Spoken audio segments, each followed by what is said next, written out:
All right. How about this? I love it. And it hasn't even gotten 37 seconds into the song. But here we are. Welcome in to the first ever debut edition to TMI. Too much information with Shelly Martinez and me. If you didn't know by now, my name is Chad, and I am so excited beyond words to sit here across from you and welcome you in to the first ever TMI, the one and only Shelly Martinez. Welcome to TMI. That's right. You know what's so awesome about this is every single time before Kevin Thorne and I went out of that curtain, out of the gorilla position, down that ramp, in my head, I close my eyes, take a deep breath, and go, "Thou shalt not fall." And that's how I would get into aerial character. Wow, there you go. Every single time. And not only that, I would also do it when I was Selena's, even though I was in a quote-unquote vampire on TV. And I even did it in my independent run the second time around. So that it means a lot to me. And here's the thing. Back in the day, I went to the Viper Room and I was invited there by G. Tom Mack, who did Cry Little Sister for the Lost Boys. And he was having a show there. Corey Haim was there. It was a whole thing. And I was waiting for the song. I was waiting because, it was towards the end when he played it. And when he did, I did the whole thing. It was like no one in the Viper Room existed. Not even Corey Haim. I closed my eyes. I was like, oh my God, this is amazing. Like there's the guy singing it, which has been such a part of me, especially in my performance. It's such a near and dear song. Here's the thing, though. Let me tell you something, Chad. We'll start this off. TMI. You want some TMI? Well, I want the TMI. That's why we're here. So another time I was at the Viper Room, one of my side gigs I would do, this is during my TNA days, is I would be like a Kelly Bundy kind of go-go dancer for bands sometimes.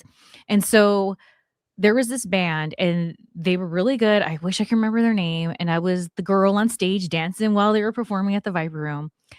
And let me tell you, I don't care if you guys watching this think I'm crazy. This is the truth. And I have two people that were with me that are vouchers. Okay. I have two, not one, but two vouchers with me.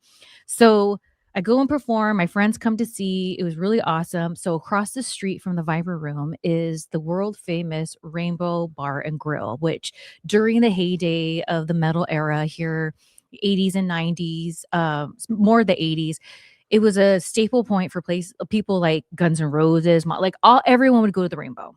So, and when you go there, especially on a busy night, you feel like you kind of stepped into 1980. It's really awesome. So me and my friends are walking across the street. We go into the Rainbow because we would always go to the Rainbow, especially because at that time, medical marijuana was the thing. It wasn't recreational. And that was one of the only places that you can openly smoke out where you're eating. So as we're walking, there's this dude walking. I see it right now. He was dressed in this way where it was very it just stood out, but it wasn't flashy.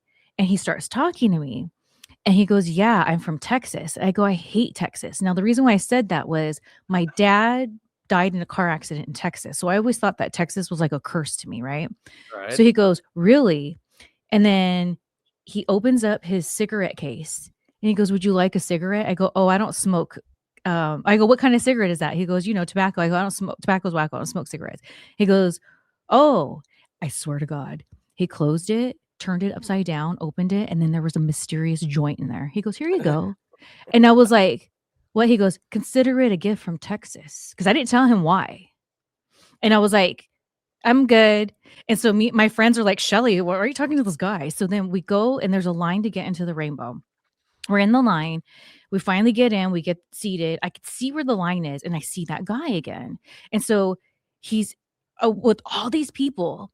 And I'm thinking he's not going to get in here for a long time, right? So all of a sudden, I swear, Chad, I swear, I have 2 vouchers. All of a sudden, he was just kind of there, like at our table. And me and my friends go, and I was like, how did you just get here? Because you were just over there. You were in that line. Like, and he was just like, whatever. And he was talking. And I swear to you, the servers that were there and everything almost acted like he wasn't there. But me and my friends were interacting with him. Interesting. And Okay. then we go and I'm just like talking to, at this point, I'm so intrigued, right? And so I'm just like, whatever. And I can't even remember what we talked about, but I remember just challenging him, not in an aggressive way, but in a like, who are you? What's going on? Like, don't try to work me, brother. So then the bar closes. We're the last ones to leave. We're walking with this guy. We cross the street and he's like, come follow me. Come follow me over here. And I had one of the people I was with a guy, and then the other one was a girl. And so my girlfriend, she was like so distracted and talking to this other guy that was like with this person. And then all of a sudden I was like, oh, Chad, it hit me. Since I was a little girl, I would have a dream up until my young, like maybe early 20s, this dream about the devil. And he would get older with me. When I was a little girl, he was little and he'd get older. And I looked at this guy, I go, I know who you are. And he smiled. He put his hands behind his back. He kissed my left shoulder and he said, if you ever want to see me again, just look up the word. And I know I'm going to say it wrong. Mephilopheles or whatever. And I said, I know who you are and you are not going to hurt us. And he goes, like I said, if you ever want to see me again, just look it up. And then we walked away and my friends were like, Shelly, what is going on? This is so weird. And I said, dude, I swear we just met the devil. And then I said, feel that hot thing up your spine. And they're like, how do you know I have a hot thing up my spine? I said, because he's mad. I just told you. And so I go to work at TNA. Homicide had, I think it was his cousin, visiting set that day, and we're hanging out. I really got along with him, and I told him the story, and he goes, "Oh yeah," and he said the word right. He goes, "You know what that is, right? That's like a demon. That's like another word for the devil." I said, "Exactly. That's what it was," and I tripped the f out. And to this day, when I see those 2 friends of mine, which is very rare, it's always brought up because it was one of the weirdest things. So then when later things come out where here in town, when you're an actress here in town, you find out some little rumors that like now people are like, oh, conspiracy theories, all these things that are talked about now. Dude, we used to talk about them back in the day. We just didn't have a computer to be posting about. So when it came out that like there's like satanic homes in that area that have rituals, and that's where like these rich people go, and like that's where famous people go before they're famous. I'm like, dude, I feel he was leading us to one. Wow. Holy crap. Oh my God, I got so many questions and we're not even 5 minutes into this show. Holy shit. I mean, you were literally running with the devil right there. Damn. So and I'm not down with the devil either. I am all about the Lord. I am all about God. But that's crazy. So you think like that whole thing with the, the tobacco right inside the cigarette, that wasn't your fancy. So he was able to flip it over and had what you wanted inside. Had you taken a hit off of that, God knows where you would have been with one puff of whatever that stick was. Because I saw it with because here's the thing. One of the reasons why I was so eager to get to the Rainbow is because one of my favorite things to order there is a bottle of champagne and their fruit and cheese platter. And so I had been dancing all night. So I was like totally sober, ready to let loose.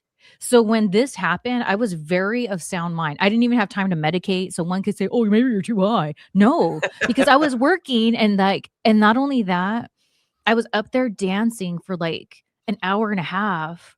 So like I had no time to have a drink or to medicate.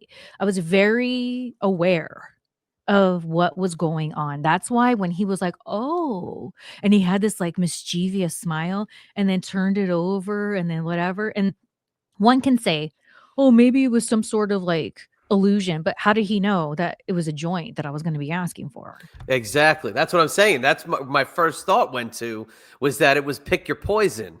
It was, you don't want this? Well, I have this. and it was this magic case. Man, that's freaking nuts. I know it to this day. I think of it whenever I go to that area. I can't help but think of it. And that, like I said, this happened when I was in TNA, so it was a long time ago. Right. But it was such a real moment that, like, I just wish I could remember what I was talking to him about. And then when I've talked about it to one of the people that were there, they were always like, the one thing they always say was, "It's like everyone else didn't acknowledge he was sitting there except to us. That's what's crazy about it." I'm like, "I know, dude. I Wow. know." See, but that's the thing about, Hollywood, that area, the Viper Room, the stories you've heard your whole life. If you're on the outside, yeah, actually, obviously, I haven't been there. I wouldn't survive 4 seconds there. I'd be done. They literally chew me up, spit me out within the first half hour I'm there. But I'm fascinated with the stories that come out of there. And again, we'll talk about some stories as we get into this show, maybe even relating to some of this stuff slightly. But that to me, that is 100% what I would believe to happen in places like that. That is incredible. It's crazy because, like I said, people nowadays, they wanna discredit people or jump on bandwagons with stories because of social media, but, like, these things have been going on forever, forever. It's almost like wrestling, right? Where, yeah, there was dirt sheets back in the day, but, like, you had them mailed to you, right? Like, the printouts. Yeah. Like, it was different. Whereas now, like, it's so, like, you find everything out, and when you hear all these different stories, and it's almost like people get kinda overwhelmed, like, "Wait, what? This has been going on?" It's like, and then to the storyteller, it's like, "Dude, this has been going on for a long ass time." That's why I could talk about it, still be tripped out, but not be like, because it's just like, dude, this is just one of many, and that's just what it is. And I don't know. I just thought it'd be a good opener for TMI today. Wow, if that's not a opener for TMI as a whole, I don't know what is. That is absolutely incredible. But again, the Lost Boys to set the tone. I didn't know that about you either. That's how you use to kind of get into your little method there. That's another incredible link. But I that's a movie I always loved growing up. Just always one of my favorites, and I just love the vibe of that for what we are going to potentially grow here on TMI. So that's what a link, man. No, it's a huge link because when I was a kid and I saw what did it come out, 85, was it? That's I think 87. Or I want 87. to say, Okay. yeah. So 7 years old, right? 7-year-old Shelly. And growing up, I had kind of two lives. Like, there was the home life with, like, my mom, which that's where we go to church, and the church we would go to was a very cult-like kind of church, kind of, like, creepy. So church, and she was super, super strict. But then I had this other life because my grandma had to watch me a lot growing up, and she lived in, like, the ghetto area, the barrio. And so a lot of my cousins are legit gangbangers and things like that. That's why Selena's was, like, a no-brainer for me. And so I saw a lot of ugly things at too young of an age. And death freaked me out because of the things I saw and how that church put the fear in you, like, constantly, like the brainwashing of it. So when I first saw Lost Boys, I thought, because I always loved the Munsters and things like that, but that's campy, right? So with the Lost Boys, it Very, got yeah. serious. It got very serious, and I thought, oh, if you're a vampire, you never die. I don't want to ever die. Like, and that's when my obsession with vampires truly began. And that's why, fast forward, when Kevin and I got to be vampires for WWE, it was like the total dream come true because part of the way I've dealt with my death anxiety was through vampires. And it started with the Lost. I always say that's the first time I got bit, was watching the Lost Boys for the first time. And That's on that incredible. note, Yeah. so crazy that I used to go with Corey Haim for a little bit. So I learned a lot. Oh, And really? Okay. yeah, I did. That night started it over there at G Tom Matt concert. Okay. Started it all. And so I will say this, and this is all I'm going to say. F. Corey Feldman. He sucks. He is not a good friend. He's an opportunist. I'm so sorry for whatever shitty things have happened to him in his life. However, he needs to, or whatever. He doesn't need anything because he's Feldman and he's going to do what he does. I just think he sucks. I hate that forever Haim is connected to him because he was a shitty friend to Haim. That's all I'm going to say. I'm sorry, I have to follow up, and you can say that if you can just leave your comment there, shitty friend. But I have to ask you from that era, did you watch that reality show that they had at the time? That to me 1000%. exposed two things. I mean, it exposed how bad Corey Haim was kind of suffering through some stuff at the time. But I think if anything, Feldog there was the one exploiting the bad side of what Haim was going through and knew this was a downward spiral. But did you watch that back? But that's got to be 2010 or 2011. That's forever ago. Oh yeah, shortly after that is when I started going with Haim for a little bit. Here's the thing. I'm trying to word this because I got to respect other people's privacy. Somebody that was very involved in that show literally told me privately that Feldman was effed up on drugs like the whole time. And on that show, Feldman and his wife, Susie, who I love Susie. God bless Susie. She's moved on, has a beautiful life now. Thank God you got away from Feldman. That Feldman would like bully almost to the point of Haim of his substance abuse and all this. Instead of being supportive, it was almost like he was trying to be like his dad about it or something, right. And it's like when I found out the truth that Feldman was effed up most of the time when they filmed on drugs, it's like, you little bitch. And that's why if you ever rewatch clips of that or whatever, Haim is so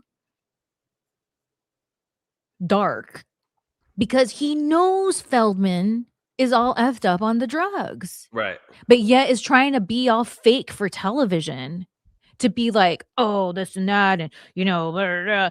And it's like, he knew it, but he also knew to get that paycheck, he had to go along with it. So that's why during the series, you'll see times where Haim looks so dark and in such a dark place. It's not so much just because of his own demons. It's because he's living a fake ass reality show where he's being real. He's being transparent, even about his substance abuse. Oh, yeah. Big time. Fucking Feldman's over there trying to act like he's holier than thou, and he's effed up on drugs the whole time. Like, F Corey Feldman. I'm sorry. And now they're linked together forever. Forever. They'll always be the two Coreys. Now all the nostalgia goes back to the two Coreys. But if anything, in the end, I mean, Feldman is considered a complete goof and a joke now because of what he's done to himself over the last 10 years. He doesn't think it. He thinks he's cool, I know he doesn't, man. but the whole rest of the world looks at him as a complete I want him goof. to know. I want him to know that he's the loser he is. And I know deep down he probably does. Okay, let's be real. I'm trying to be a psychologist over here. I'm not Lucy from the Peanuts over here or anything. But, it just, and then that's not only it. It's like Corey's angel. Like Corey Feldman is a menace to Hollywood. He's a menace, and they embrace menace people. So he survived. I feel like at the end of the day, Feldman, I'm sure, has to deal with, that's why he's the douchebag he is, the things that have happened in his life. But I feel like there needs to be some kind of justice to like the consequence. Where's your consequence? And I'm sure maybe he has them, but like, I just wish that he would really get a good consequence. Well, here's another TMI story about Haim. So the day I found out he died was crazy because it was like 1 something in the morning. I woke up and I saw this like about this big ball of lights in my room, and it kind of ping-ponged and then went out the window. And I was like, what the F is this? And then I went back to sleep after a while because I couldn't go back to sleep. I was like, what, am I crazy? Was I dreaming? And then early in the morning, my phone blew up.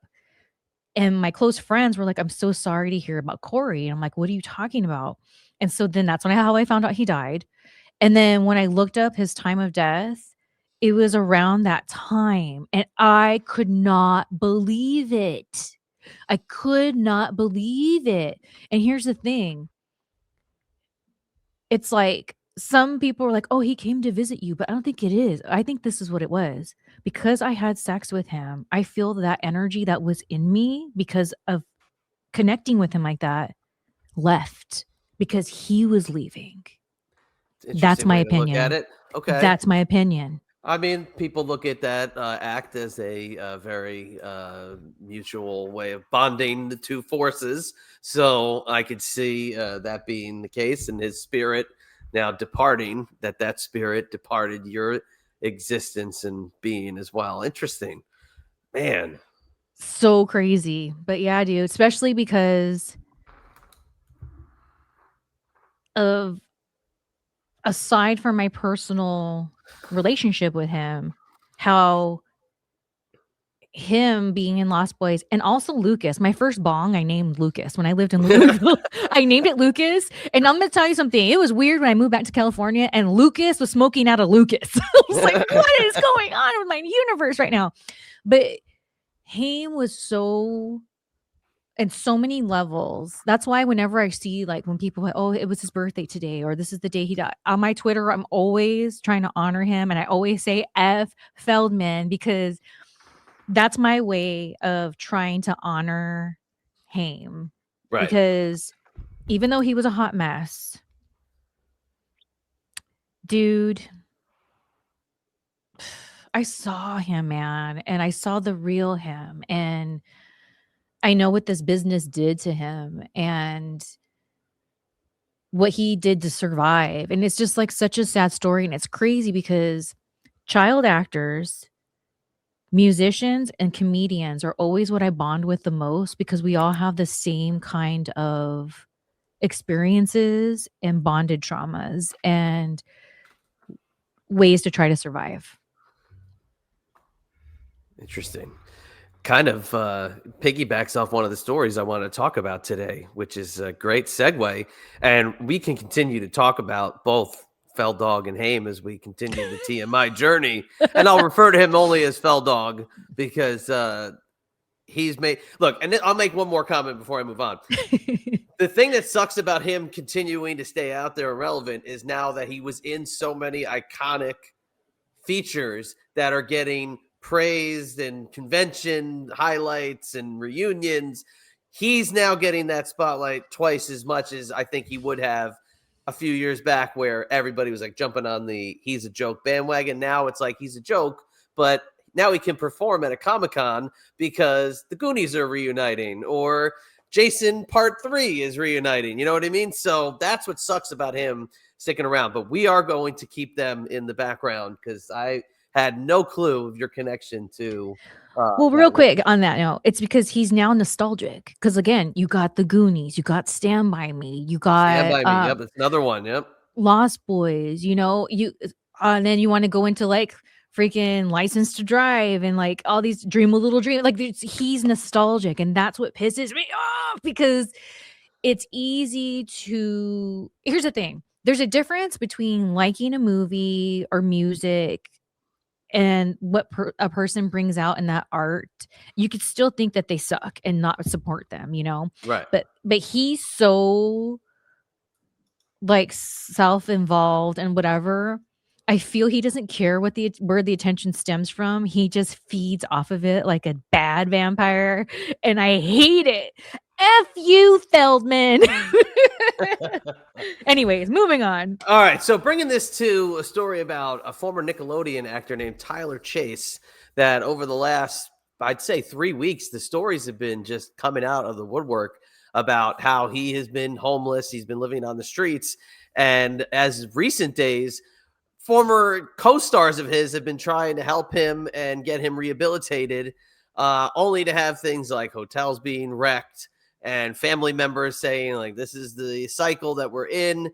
Unfortunately, with the child actors, you see, there's a lot more of the trauma than there is the success. Not to say that there isn't. There is a lot of success, but there is a shitload of trauma. So have you followed this Tyler Chase story? Have you seen some of the news that's come out of it? Last I've seen, He's been checked into a rehab facility. They're trying to keep him there, but the guy can leave. He can just get out if he wants and then go back into the cycle again. Here's the thing. Like I said, I've always vibed with child actors. I've been friends and dated a lot of them, and that's how I got to know their being, right? And how they get taken advantage of and how their parents are in on it. So the people who are supposed to be protecting you are kind of like your pimps here in town, you know? So right then and there's your first traumatic event right there is your parents are pimping you out and they're looking the other way. I remember I won't say names, there was this guy I used to go with, and he's a really famous child actor. I mean, he did other things too, but whatever. And I remember one night we were hanging out and we were just talking deeply. And dude, he just started crying. He goes, "My mom knew. She knew. She knew." And so, like, that heartbreak, you know, and I know people who are not in the industry can go through those same things. And what changes things is the fame and the fortune. So when you look at somebody like this Tyler Chase fellow, I feel probably what's happening are people, rightfully so, just want him to be sober and get well. But in order to get sober and get well, he needs to address those wounds, which probably started even before his parents started pimping him out. It probably started before the fame and fortune. That's why it was easy transition to do something like that. Right. So yeah, he's gonna try, and I'm not saying it's cool, but like he's gonna trash rooms and he's gonna be probably a manic in a way. Like, yes, I want to get sober, I want help. Yes, like I'm done with this. This is bullshit. And then when you get yourself like off the street and you're in a hotel room, all of a sudden that doesn't feel right because this isn't normal. I made the streets normal. And then you lose it. And then what are you going to do? You're going to try to cope with probably doing some drugs or getting drunk. And then that starts the whole thing.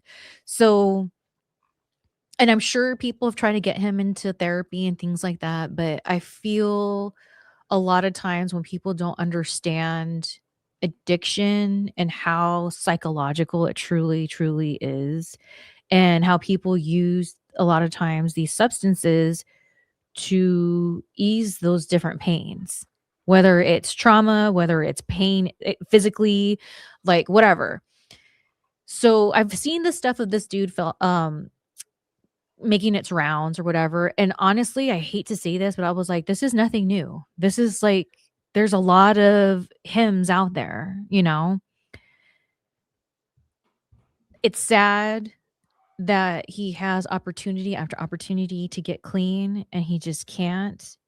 But it goes back to this boy, that little boy he was back in the day, that's who needs the healing. And it's so sad because so much time goes by. I'm not saying it's impossible, but it's hard to peel those layers back and get to that point when you've been doing something for so long, especially if it's a drug and or alcohol or both kind of thing, because after a while your body becomes dependent on those things and then it changes the way your brain even works. Right. So you're not even that same person, and it's not going to take 30 days detox to get back to that person. It's too complicated. Yeah, you're so right because I mean, every article you read, every social media post says child star, one-time child star, former child star. It doesn't say adult Tyler Chase. It doesn't say former actor Tyler Chase. It says child star. So the healing has to go back. It's almost like if you had your DeLorean, you went back in time to see what the hell happened when this kid was on Nickelodeon, which hello. If you've been under a rock, Nickelodeon's had some pretty disgusting stuff come out about them over the past decade. So, yeah, it goes way back to his time because, look, if you want to just say, oh, it's another actor living on the street, Andy Dick OD'd 2 weeks ago, and I haven't seen a damn thing about that since. So it falls into two bins: actor, homeless, living on the street, former child star, disgraced, drug addict. What the hell happened to this kid behind closed doors when he was 12? Not what he's doing now. 1000%. And it's out here every day. It's out here. And I don't want to say it annoys me, but because it's good to bring awareness, but I feel the way things get posted out there, it's like just like a gossip kind of thing. It's not Oh the yeah. energy of wanting to help. So it makes me No. want to throw up because I'm just like so fake and phony. I just can't, you know? And these are people, real people that are in pain and it sucks. And they know how fake and phony it all is. You don't think that the freaking Tyler Chase fellow has seen that he's become a topic? He knows, you know? Maybe that even spun him out to relapse and F up a room or whatever, even more so because he's like, oh, now blah, blah, blah. I don't know. It's just all sad all around. And it's such a hard place because it's it's always good to bring awareness that certain things are going on. But something that always rubbed me wrong is why is someone recording him and talking to him like this? Like that's so Right. I not agree. cool. Like Yes. this is a person, not a thing. And over here making him a thing. And it's like, why couldn't it just be? I don't know. It's because of the era we live in. Like Right. I You was gonna say, just did it for the sake of doing it. You didn't do it because you had your film crew with you to film you. And, it's uncomfortable to watch the shakes and his face is all contorted from all the abuse. But it's just hard to see that I thought, I'm not going to lie. I thought that, like, is this other actor who's doing this thing for him? Is it a vanity project? Or is it sincere? And I don't want to think that way because I don't know the guy from Adam. He could be the nicest man on planet Earth. He could do it for me if I fell in hard times for all I know. But that's the first inkling that I had was, is he just doing it because he's got his little camera crew with him? So, how about you do this? How about you see him, have a private conversation with him, talk to him and say, hey, how would you feel if we, interviewed you for my thing or whatever instead? And then one can say, well, maybe he did say that, but no, it was very on the fly. He could have, oh, I'm going to come back tomorrow at this time or something, get it more organized. Let the guy feel good. Have him go in the studio, clean him up, say, hey, we'll get you a shower, this and that. And then we'll at the hotel, we'll interview you, make the kid feel nice. And then he could talk about his story if he wants to, even if he's effed up. But instead, no, it has to be he's all falling apart right there. It's so vulnerable. It's so not cool, in my opinion. yeah. There's ways you can get people's stories out and be proactive. I feel it was totally out of ego and getting a whatever. I'm not saying he didn't feel for the person, but in my opinion, it's like, oh, I see an opportunity. Now I see an opportunity to Right. exploit somebody. Right. And I think that's disgusting. Yeah, and I mean, look, again, if it's true that he trashed the hotel room, then you got your epilogue of the story you were looking for was he did the bad thing after you did the good thing. Look, I was the great person, and now he's still bad. But then, again, I could be dead wrong. He could be the nicest man on planet Earth, and he does this for everybody, and we just don't know because he's not a former child actor. Let me ask you this: with your history, whatever, did you know the child actor people back when you were younger, like as you were growing up, or was it only when you got into the business that you met people who were child actors?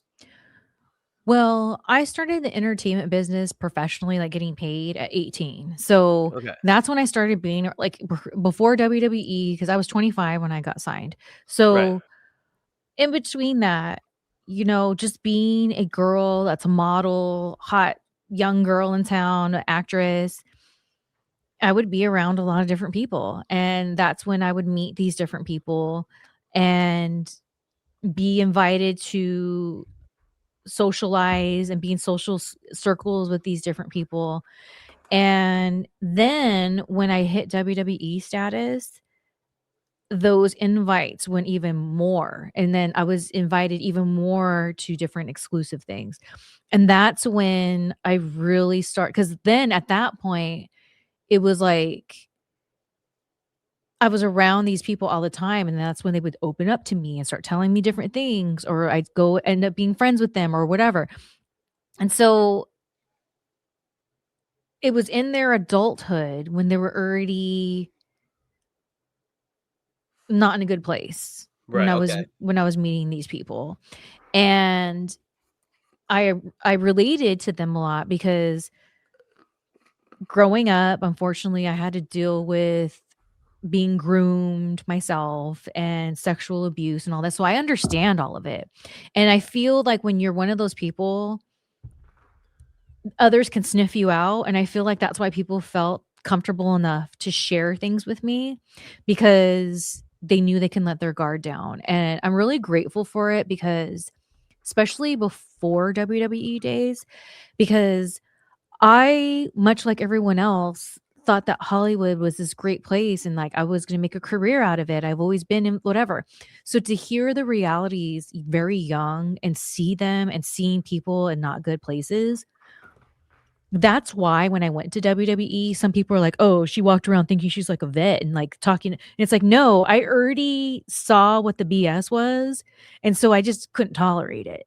So I'm so grateful that God had placed these different people in my life that were of, I guess you'd say, yesteryear, especially the people who I was a fan of growing up because I put them on this pedestal. And to hear how broken down their spirit was because of the business, I was just like, wow. And I really credit that for me not going down a wrong path and really getting myself in trouble or dead.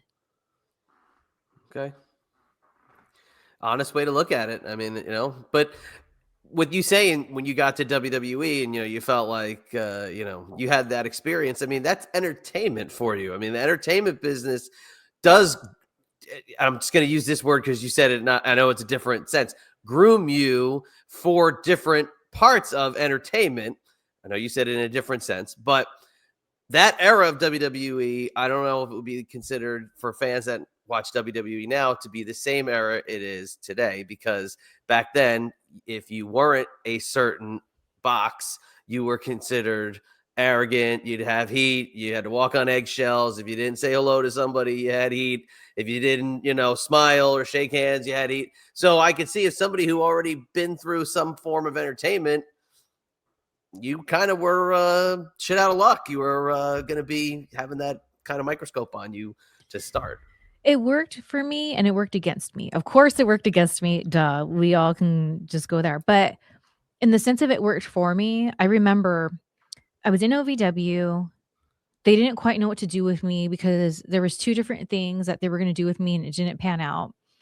And what they would do is when you were at OVW or Deep South and WWE had a show that was in driving distance, the office would be like, "Oh, we want to see this person, this person, this person under contract just to see like whatever."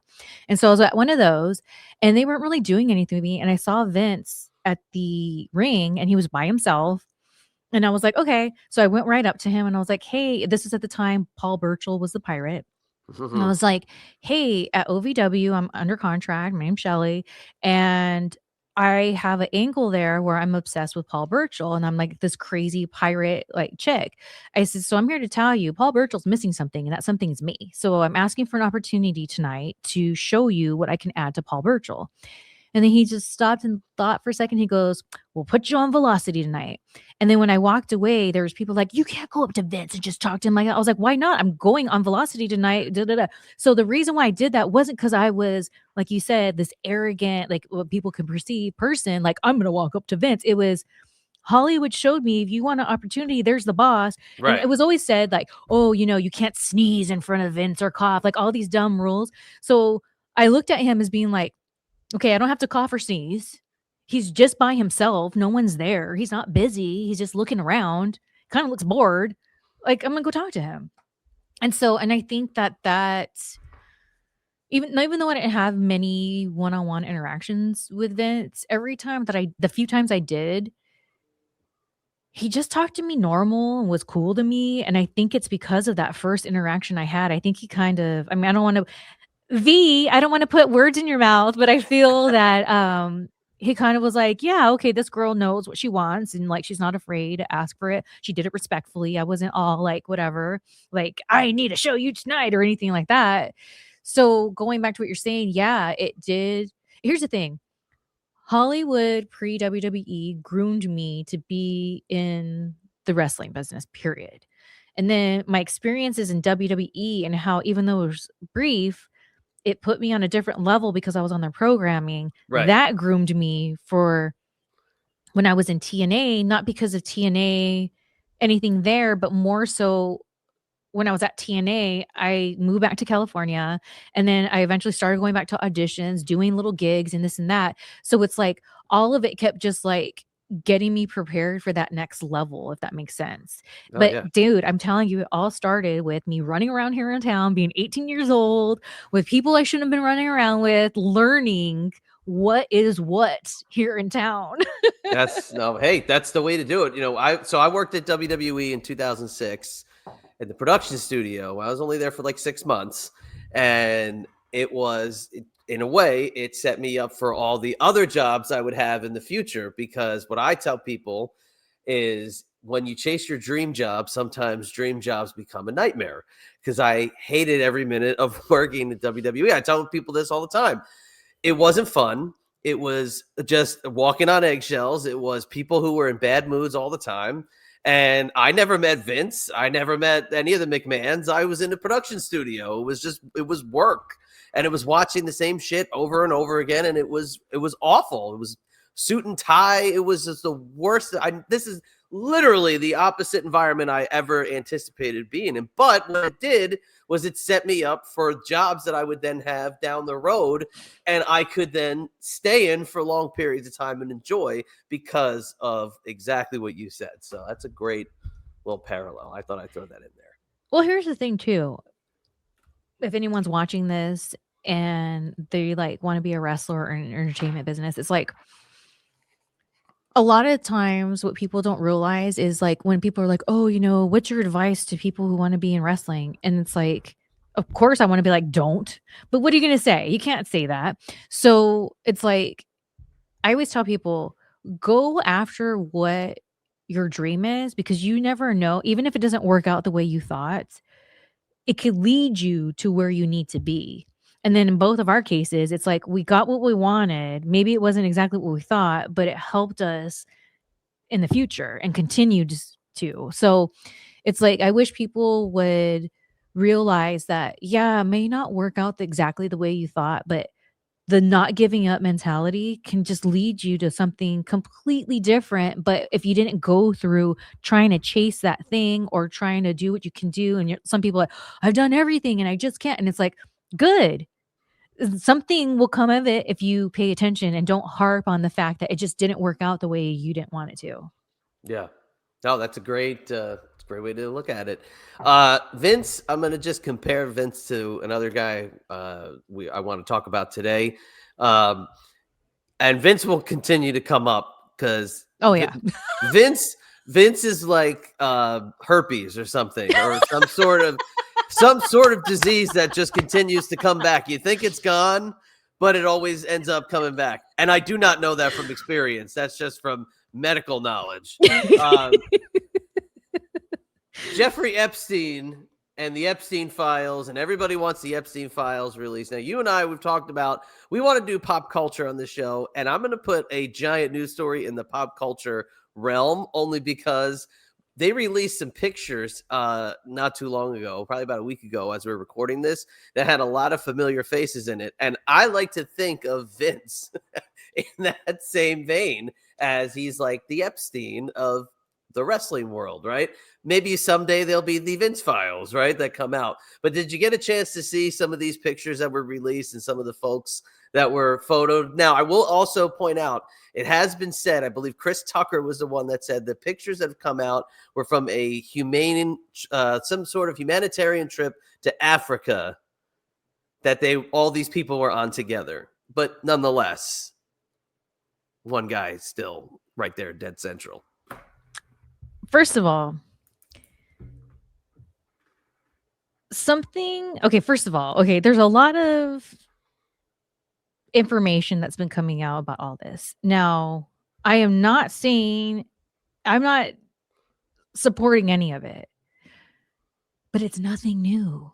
No. Just like when people are like, oh, and all this stuff with Vince, it's like, dude, this is nothing new. It's new to you people because they're letting Right. it be public. Correct. Other than that, this is like, so that's why I don't go online and start saying my 2 cents, because it's just like, it's, and so in saying that, there's something about Epstein in particular that just always creeps me the F out. And I think it goes to say, like, to who he is and what he does.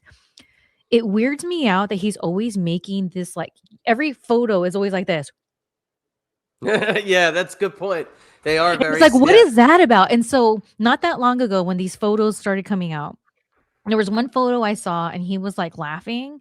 And I don't know if it was the photo because maybe it was old, distorted, but it looked like he had little teeny tiny teeth and big gums. And I thought maybe that's it. He has ugly teeth. So, like, that's what it is. But then I looked it up and I saw other photos where he was like smiling or laughing, which is very rare.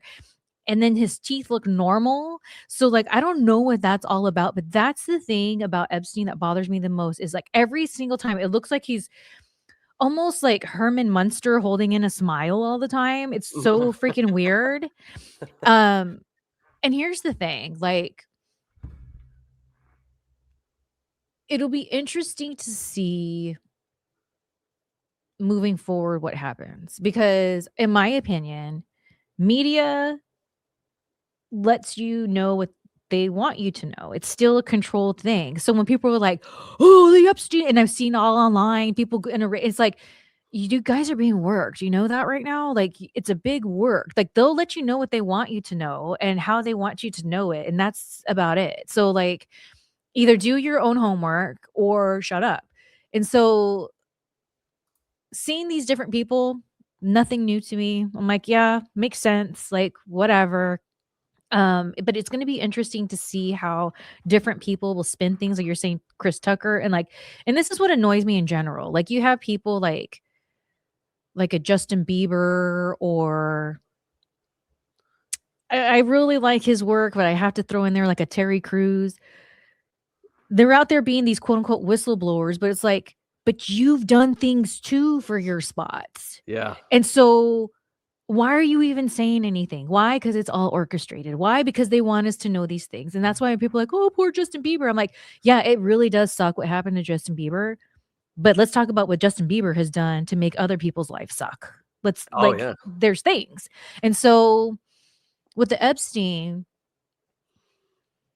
nothing shocking, nothing new. I feel like it's going to just turn into gossip. And much like Vince, enough time will go by and people will be fine with these people. Maybe there'll be whispers about them, like, say, like, someone's like a big name actor, they exploit and say, oh, Epstein, this and that.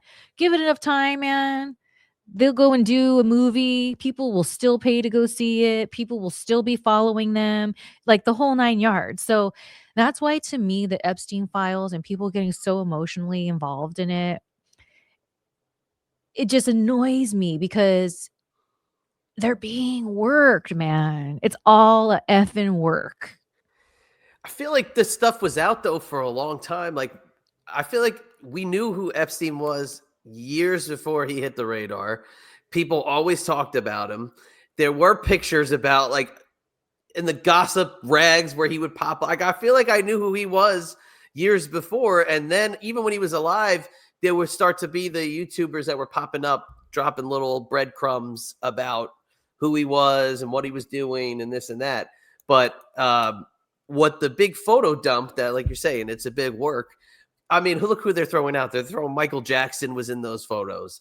The Rolling Stones were in those photos. Again, Chris Tucker, who was very close with Michael Jackson, was in those photos. And one other guy who was in those photos, who was very much linked to Epstein, was former President Clinton. And one picture, I got to put it on the screen. This one, to me, this is the coup de grace of photos, just because this one popped me big time. Look at Bill in this picture here.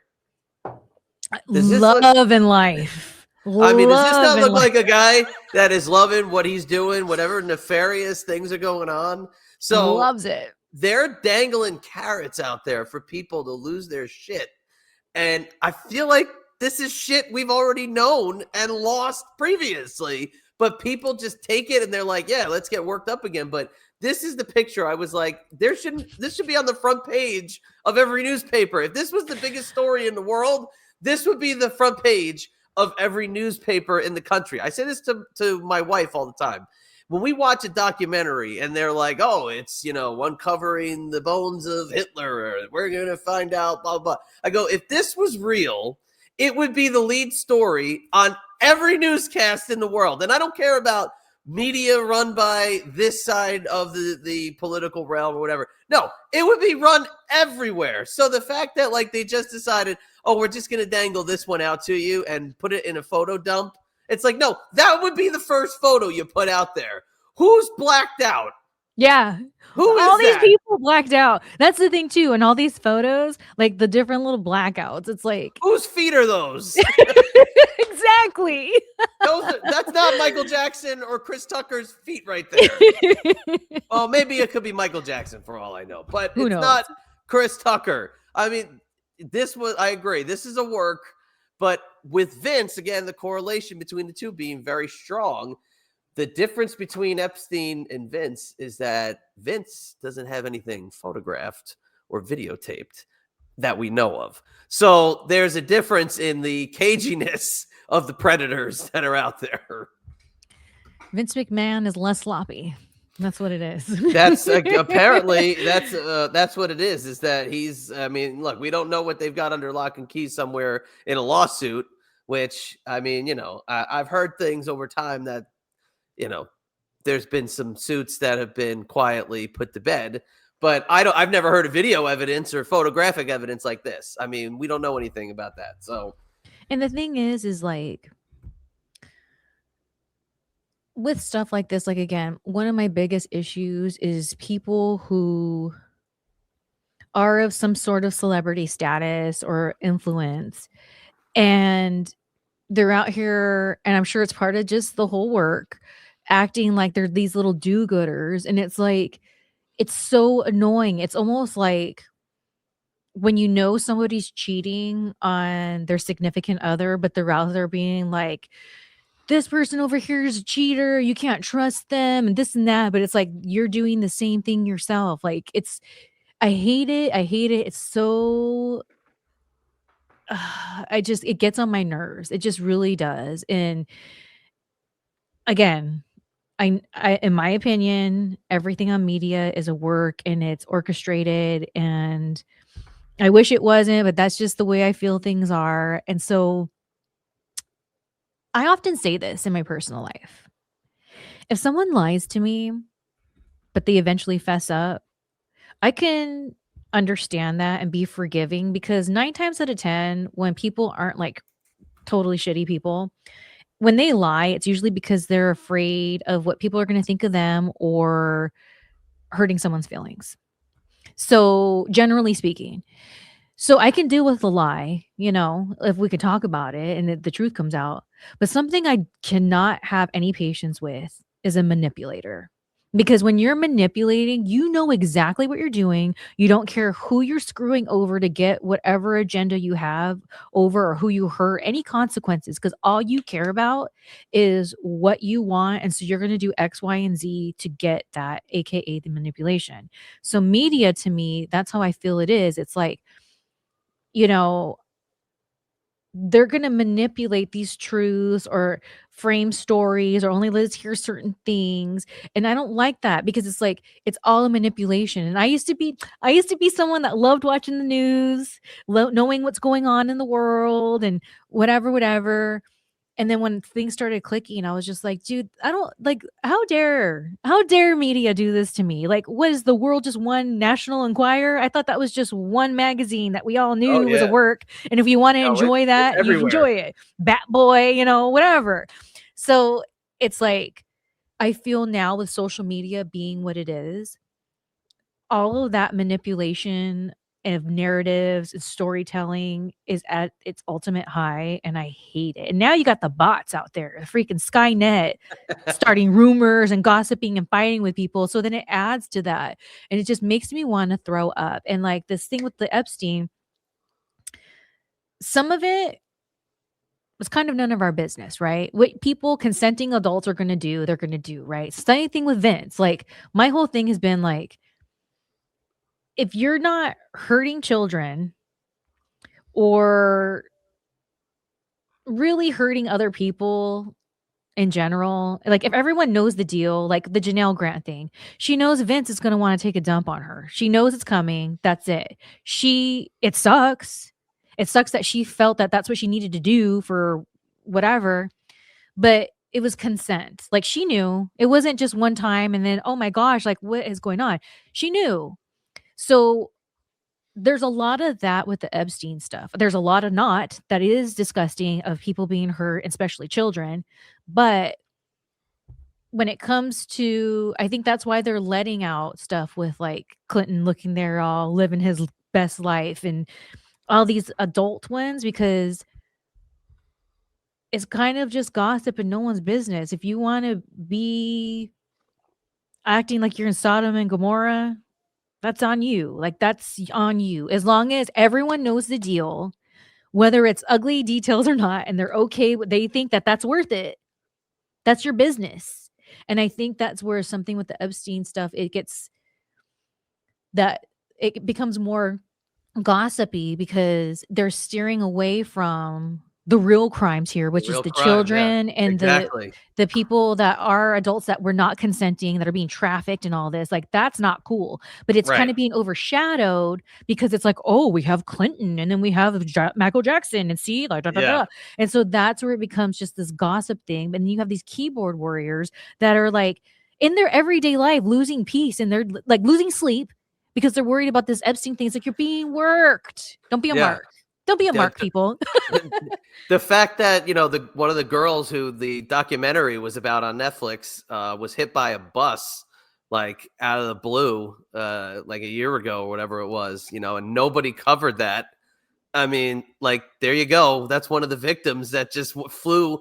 I'm not going to say under the radar because she went under a bus technically, but I don't mean to say it like that, but that's what happened. I mean, sorry, that's what it was. But that's the real story here. That's the real story. Oh my God. It was Michael Jackson even though I did point out Michael Jackson, it was Michael Jackson. It was Bubba with his hands behind his head. You know what I mean? Like, it's ridiculous. But back to Vince quickly with his little dumpski that he had.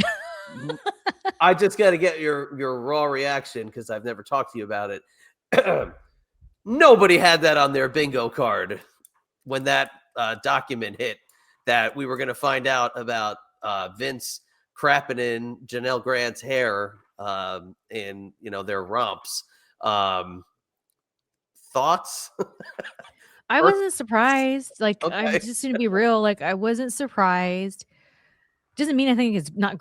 I just couldn't imagine. Like, here's the other thing. Going back to people who use exposing people for their gain and they're doing the deeds themselves.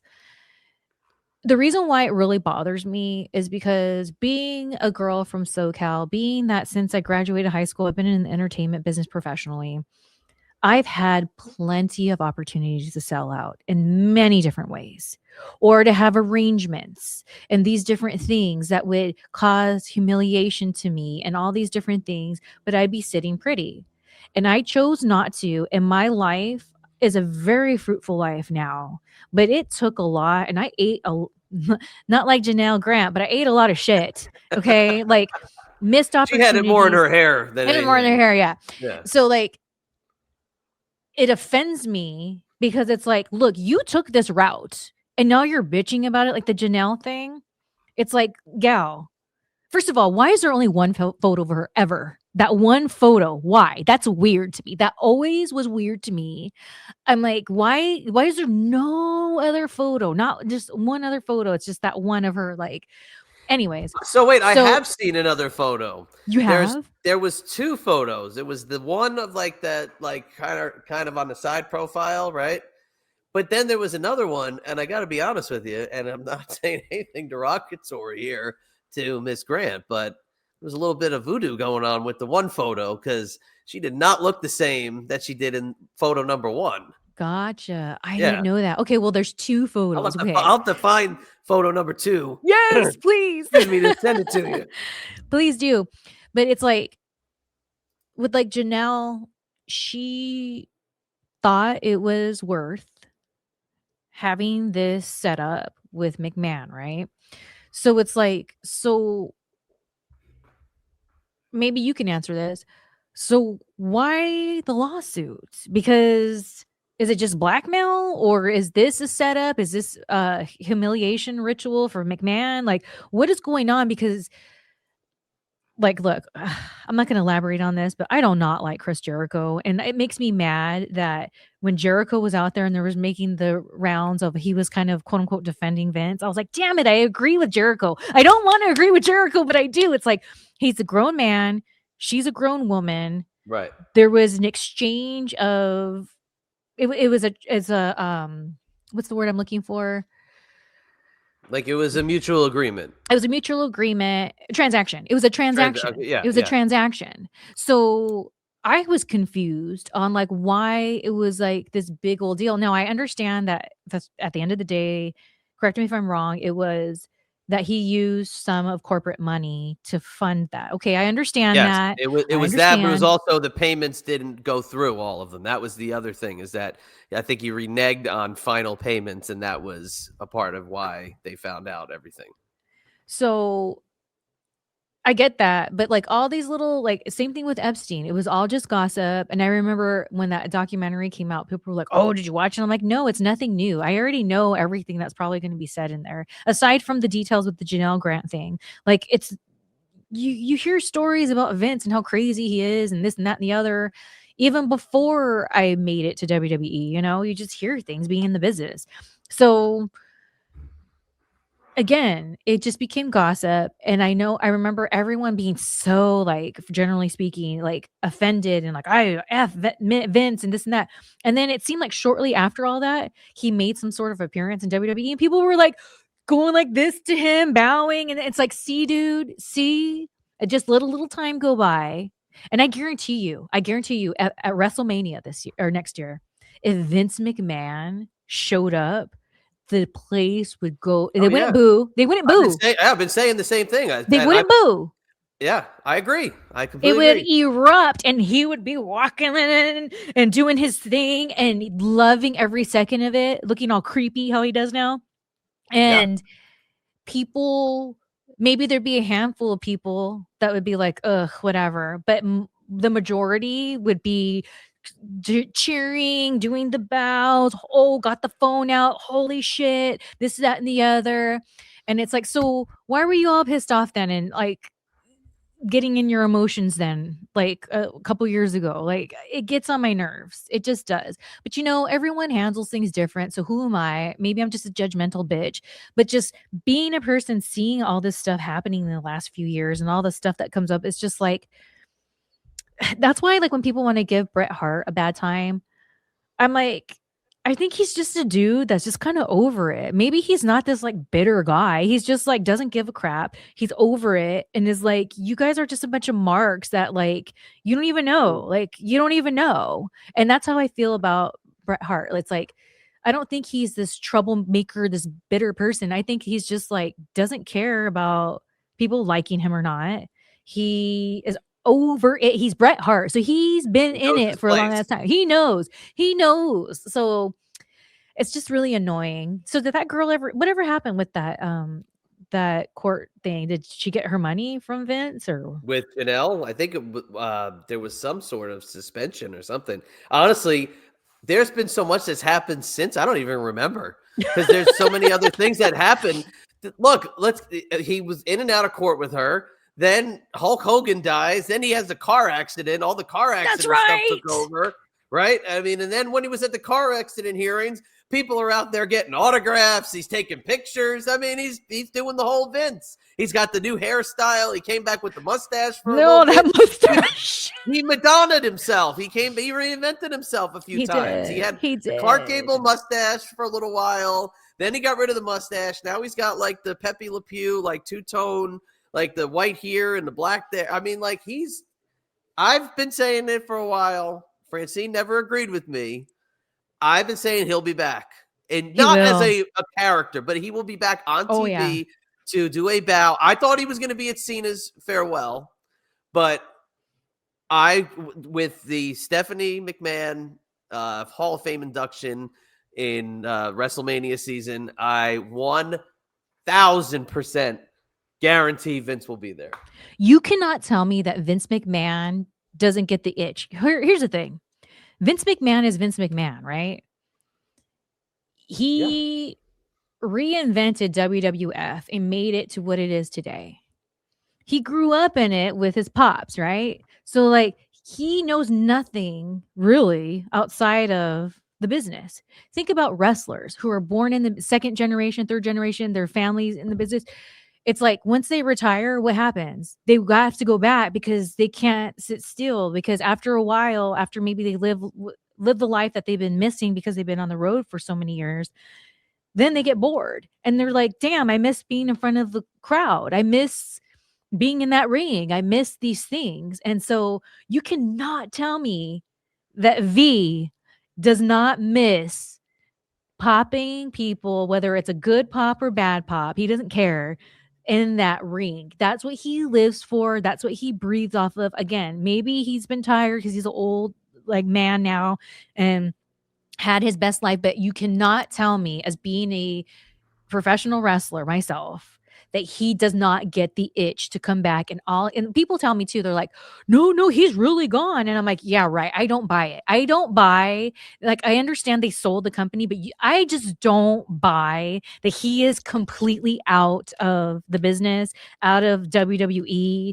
Like, I just don't think so. In my gut, I do not think that's true. Well, he still has a share. Like, he's still a shareholder, but he just doesn't have that, what they call like that creative share anymore or whatever. Like, he's not a part of the like decision-making process, quote unquote. Now, how close is the McMahon family today? I couldn't tell you. Triple H being at the top, I think that's where he's always wanted to be. So I don't know if he's necessarily calling Pops and saying, what do you think about what I'm doing here? So I don't know, but you don't think Vince doesn't call Triple H and is like, you idiot, you're ruining what I built? Like, you don't think that? Or I do. I definitely think he does. You know, like, I don't think, like, people just want to act like he's just so done. There's no way. Maybe when he like literally can't do it anymore because he's so effing old and has lived a hard life. But I'm sorry, like, I don't think, even when he's like a little senile, I think he's still going to try to do something. Like, I'm with you. I don't think he's out of the business. I think it's just a little break. And like you said, like Madonna, he's been reinventing himself and he's just going to keep on doing it. And has he had like some plastic surgery done or Botox or something, right? 100%. Now, I got to throw this out there too. At the Hulk Hogan memorial, he got the crowd to chant Hogan. I mean, like, he wants it. He wants it bad. He misses it, dude. He wants it bad. He had the Hulk. I mean, everybody's sobbing. Everybody's sad. We lost the Hulkster, which, I mean, I never thought would even happen in my lifetime. And then here we go. He's going, Hogan. Like, that's and here's the thing. I could be wrong. Don't come for me, people. But this is just my opinion. Oh, we're coming. I hope this doesn't maybe seem sexist, but when a man has very obvious plastic surgery, to me, that screams insecurity. And I remember thinking, like, did he get a facelift or did he get Botox? Like, what's going on here? So that to me showed me a side of Vince that I was like, oh, Vince, I thought you were more secure than that. I thought you were more confident within yourself than that. So that's something to be said as well, as far as him not wanting to let go of the past and what he has built. Because even with his own look, he's not being like a, I don't know, who can I think of? I can't think of anyone right now at the top of my head, but like somebody who has look been at Simon Cowell. I mean, Simon Cowell. That's a good point. Simon Cowell. He's unrecognizable, and he said, "Oh, he's aging backwards because of something he's doing." No, you've had an immense amount of plastic surgery. Let me think. Cary Grant, going old school. Now, Cary Grant was a huge star back in the day, right? And guys like Cary Grant, in my opinion, like they aged gracefully and almost made them more handsome. And even though I'm sure he had his own insecurities, he didn't take it as far as to where he's getting a facelift. Another one is Gene Simmons. You think Gene Simmons has so much power and like he has to be, but why is he over there getting jobs done, one job after another? I remember on Family Jewels, him and his wife got a facelift together. And so to me, it's a red flag when someone who in my head I thought was more confident, and at one point I felt a they had like a, not that I was ever attracted to like to Vince McMahon, but like there was something about him I liked. Like I was attracted to his energy. It's not like I wanted to bang him, but like I liked his like, oh, he's so powerful and he knows what he wants, even though he's a dick. Like, like he gets like he's like blah blah blah. So to see him leave like this facelift era or whatever, it's like, dude, what happened? I thought you were a man. Well, you said it, so we're gonna have to do it. So let me pull them up. I got our comparisons of Vince McMahon and his facelift era. So let's see. This is the man that you probably remember working for right here. Oh yeah, see, that's the Vince I know. I mean, that is, I think, the Vince everybody will remember, even more than 80s Vince, announcer Vince. That 99 to 2010-ish Vince is, I think, what everybody will remember right there. All right, now let's take a look at what he looks like now. Hachi Tachi. He looks like he has a mask on, dude. Ugh, I can't. And it's not, you could tell, like, what does he get? Lip injections as well? Like, come on, V. Come on. I mean, you have girls over here that you poop on that, like, that's how, like, you got it to where you just call the shots. And now you want this plastic. No, dude. I mean, the eyebrows, He just looks like, yeah, he got the what is it, the facelift, clearly. He got the cheek. The cheek's done. The lips are done. The nose looks the same. he looks sickly. But yeah, wow. I mean, and granted, he's like 80 years old. I get that. But that is quite the difference from that guy to the other strapping man we just saw in the previous picture. It's true. And I feel if he would have just not touched his face, yeah, he would have been looking older. But if he would have spent that money that he did on plastic surgery on good skincare, he could be looking really good. Or what's that? Flexiderm, a little Flexiderm under here. Like, he would be fine. He'd be Your fine. average housewife can go get Botox now. It's not like it's anything like, crazy, but get it done well. Like, get like a decent surgery or some sort of procedure or injections or something. This is done crappily. This is done the red light mask. Okay, but he can afford the real good one, man. Come on, Vince. Do you think that some of those nights that Janelle went to Vince's apartment that he had on the Mrs. Doubtfire mask, with the buttercream hello. Oh, Vince. No, because if he did, then his face would look great and he wouldn't have to get all that work. That's what you're missing, Vince. Meaningful beauties. Cindy Crawford's thing, Unbelievable. All right. Well, I think let's go to our main event here. Let's hit the big guy. And that's what you and I basically, when we started talking about TMI, when we started having this discussion about this podcast, this video cast, this YouTube show, whatever you want to call it, it was in the midst of another Hollywood, just crazy ass controversial story going on. The Reiners, Nick Reiner, Rob Reiner, the murder, where we're at now. You sent me a video yesterday that blew my mind and gave us all the details and where we're at with the updates. I mean, I don't know where you want to start and where you want to end. So I'm going to turn it over to you so we can get the ball rolling. But yeah, this Nick Reiner, Rob Reiner story is absolutely amazing. I will say this, though, for so many people to have said such negative stuff about Rob Reiner over the years for political views, man, has the pace changed in terms of the conversation as it relates to Rob Reiner. So that's one thing I'll throw out there before we get started. Well, I'll start off on how I found out. So I have this thing called the Citizens app. I don't know if you're familiar with it. And I've heard of it, but I don't have that. so all of a sudden my Citizens app goes off and it's like 2 bodies found at Rob Reiner's house. I was like, "Wait, what?" And so I go online. I don't really see anything just yet, you know? And then I'm like, "What?" And then maybe 30 minutes later, I looked again, and then that's when the news was all out there. So shout out to Citizens app for letting me be in the know before it hit Twitter at least. Be a But great sponsor for us too, the Citizens oh my app. gosh, Citizens app, you help me. You know, I'm a gal. It's very important to know what's going on around me. I appreciate you. Give me a free membership, please. Be great. So, um, it was trippy because, like, again, I was like, wait, what? Because at first, when I got the alert, I thought, so I think it said it was associated with Rob Reiner. So it made it seem like, oh, maybe a house that he once lived in and now there's dead people there. I don't know. So it didn't seem like he himself was passed away.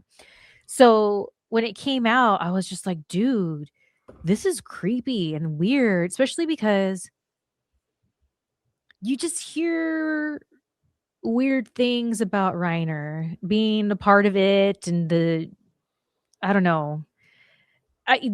This is not my words, but the whispers here in town have been that he likes. So when it came out that the son did it, I thought, man, this is like another Menendez brothers type of thing, I bet you. And when the story kept developing, especially when it came out about this Conan O'Brien party that they were at, and that was the last time people saw them all three together and they got into a fight, my first thing was, man, everyone's being real tight-lipped about that. Who was at that party? I'm sure there's a lot of people at that party and no one's saying anything. That's exactly what I thought too, was this Conan O'Brien party is who is at the freaking party. You would think everybody and their mother would come out and say, I was at the party and blah, blah, not a word. Even if they didn't want to get involved, there's nothing wrong with saying what the headlines are, which is they got in a fight. Oh yeah, I saw them get in a fight. But it's like people are not touching the story, which makes me go, what's that about? Like, yeah, you hear about like what was it? Like Billy Crystal was upset and like people that were like close to Rob Reiner. But like I feel everyone's very, very hush hush and it's very particular when anyone says anything, which makes me just it makes a red flag go up. And then doing research on the son, Oh, yeah. I don't know if like is he demon possessed and like that's what's like that demon's like feeding into me. Like I don't know because I keep thinking about him. He'll pop up in my head. I don't know if it's just I don't know what it is. It's so weird. It's like in a way I've become obsessed with the son and I want to know the story and then more stuff that comes out and then it kind of creeps me out like when I hear him talk, like it makes me feel very unsettled and like his body language. And then when you see these interviews that he had with his dad when they did this film together and they were promoting it, it's so weird. And it's like, and then the way the body language and the energy looks to me is almost like Rob Reiner takes control of the interviews and the things he says like, oh, the only most important thing is him, like this is what, and then you see his body language and it's like, no, it's not, like you're being fake right now. And it's Yeah. crazy because like you were saying, so many people were like, oh, Rob Reiner, and he's like out of his mind and with the Trump and this and that. And now people are like, oh, he was so amazing. It's like, that's just what happens. Just like with Michael Jackson, they were like, so many people had negative things to say or made him a joke because of the negative things that all the stuff that came out. But as soon as he died, all of a sudden everyone's like, oh my gosh, he was so amazing and this and that. And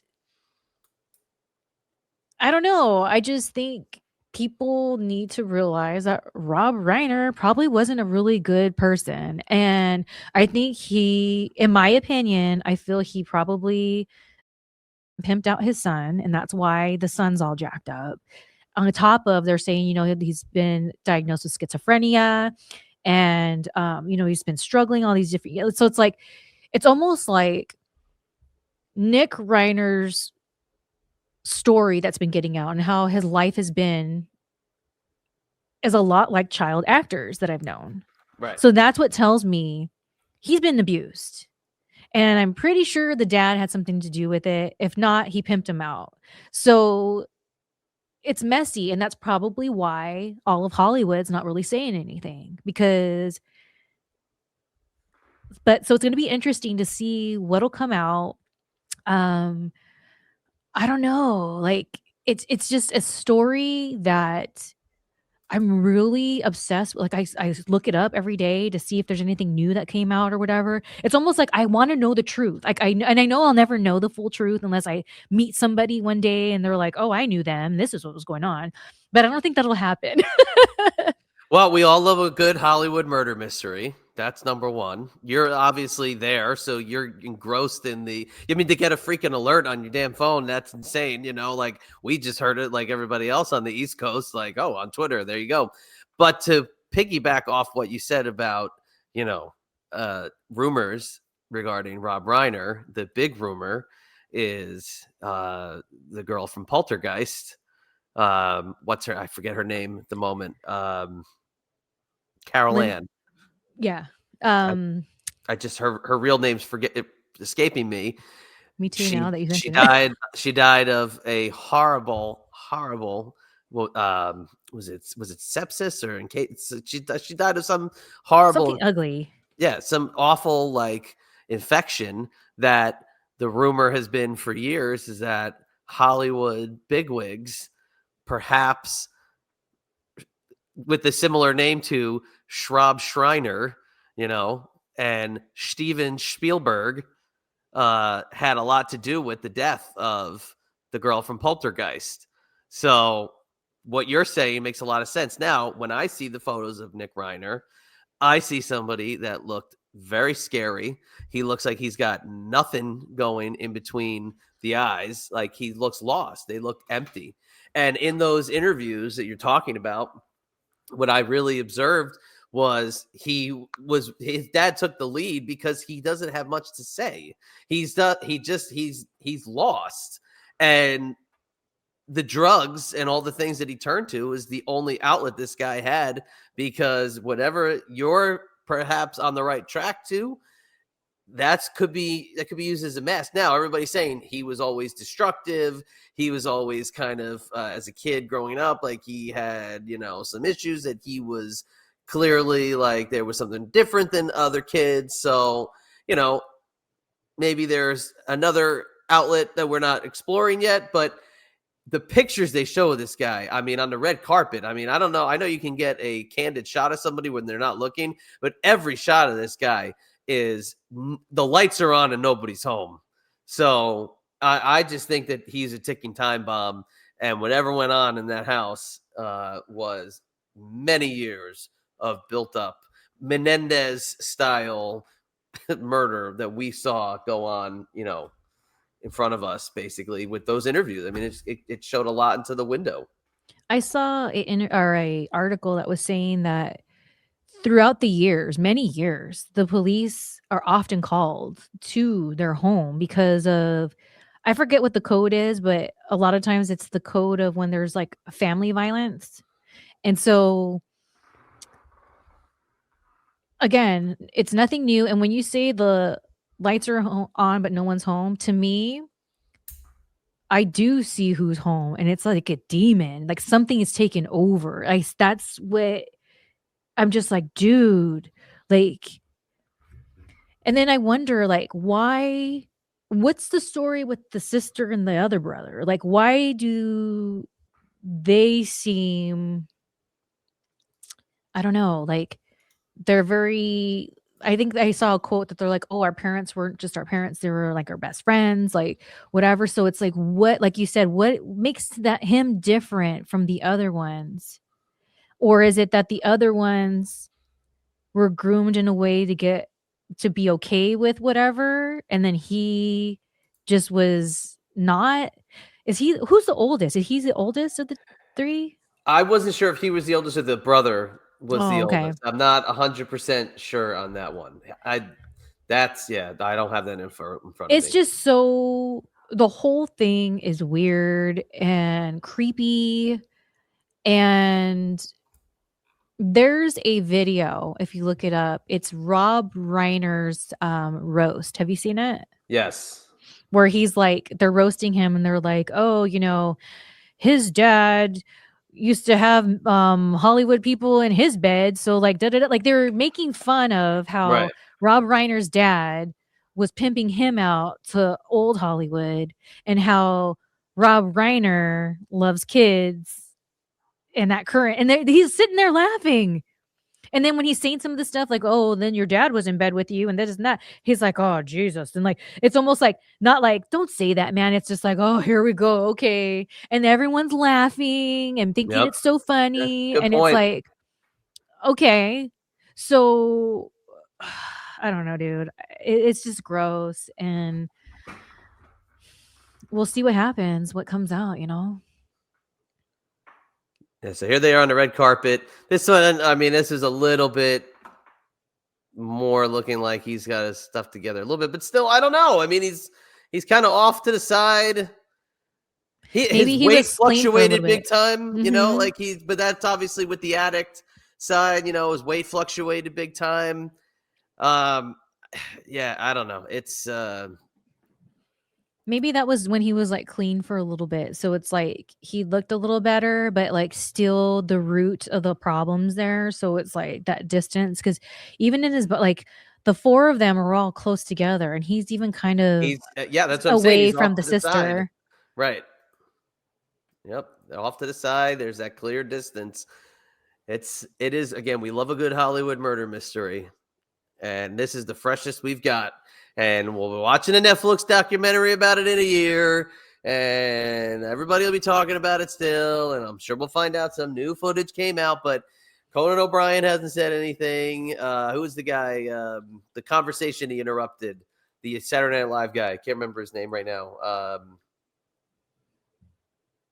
It's escaping me, but he interrupted the conversation of the one guy. Like, where are they? Why aren't they talking? This is why they had to leave. This is why we threw them out. This is why blah, blah, blah. At least Like, a statement from Conan's yes, camp. Just a statement he doesn't have to go on camera or anything, just he doesn't have to do it from his account, but just somebody from his camp say, we're so deeply this happened but no, it's like everyone is so tight-lipped and everything that's being said is just talking about the addict and the trouble right. that the son has always been in. So to me, it's like everyone's like, oh geez, he was just always the problem. Like, oh Nick. And it's like, well, They got Nick their was, heel. They got their guy they need to yeah, they pinpoint. got the heel, and it's like he was once a little boy that like wasn't that, like there's something that happened. I agree. I completely agree. I mean, look, I'm sure it's something we'll keep following. Oh, this is one more thing too with Conan. Where's his security footage? Conan O'Brien doesn't have a ring camera. You can tell me what the frick Conan is doesn't that? have security. Exactly. You're right. There's no photos from that night. There's no nothing. All there is you were at Conan O'Brien's and he was very underdressed and everyone thought he looked disheveled and that was the last time. And then he checked into a hotel. It's like the same. It's almost like that video that you see online where different newscasters from different stations are all saying the same thing at the same time, like because it's all scripted. It's like this thing with Reiner. It's like everyone's just saying the same things over and over about the son. Yeah. That's, developing story. We'll have more as it comes along. I love using that. That's like my announcer, newscaster line. We'll continue to follow it as close as we can because on TMI, we're not just going to talk about wrestling. We're not going to talk about one single box. We're going to talk about everything, as you've seen so far in this 90 minutes that we spent together. You've had a mixed bag of anything and everything in between. So I'm ready to start wrapping up if you are, because I think we've covered a lot of ground in this pilot episode number 1. I just want to say one thing. Sure. First of all, no one's safe here at TMI. So just letting you people know you've been warned. Secondly, I just have a little, it's been the holiday season. I don't know about you, but do you salivate Festivus? I only celebrate Festivus when it comes to the shoot job. That's where I said we needed to have an airing of grievances. Wasn't necessarily celebrating it, but we needed to air some grievances. So, Okay, before we go, I just have one Festivus grievance to air out. John Cena, why oh, haven't you hit me please, back? Cena, yeah, please tell why us won't about you that. let me interview you? I get it. You're a big man on campus, whatever. You already did Cody Rhodes show. So, like, you got all the big ones out of the way. Show some love. Back in the day, UPW, SoCal. Come on. Because here's the thing, I have lots of questions for you. And I think that the kind of questions I have for you are questions that most people don't ask you. So it'd be a really good interview, a good way to close out your retirement. Come on, Cena. Come on.